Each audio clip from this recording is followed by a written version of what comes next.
môi mà nghe dấu răng ôi tôi nghe kinh lên tè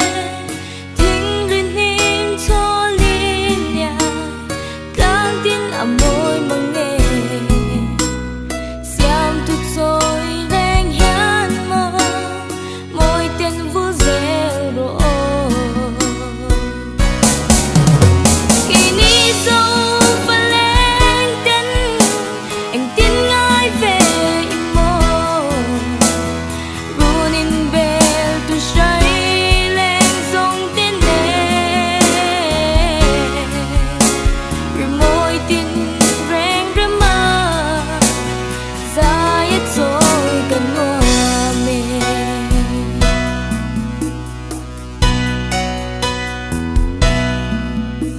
râu mây riêng ri dài lệ về thế lên về cá ra xích tôi thiang loang đâm đài cuối va chan tình thiang nè và khoai bar càng lên về dài ôi cần hoa mê kỳ ni dâu anh tin ai về mô buồn bel tu say lên dòng tên nè rồi môi tin rèn rẽ mà ra hết rồi cần hoa mê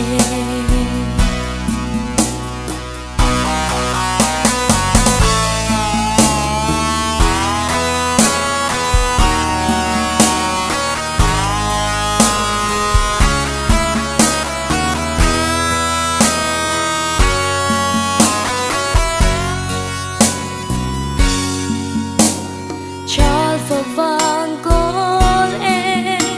rồi mấy dám cá rõ hiang sẽ thinh ra bên rèn giờ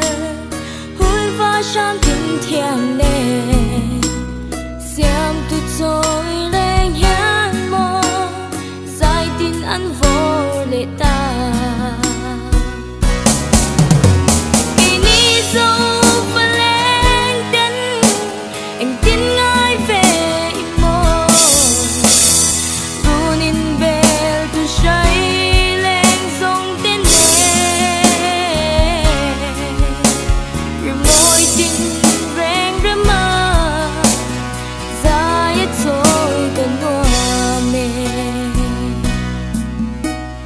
môi tin rèn rẽ mà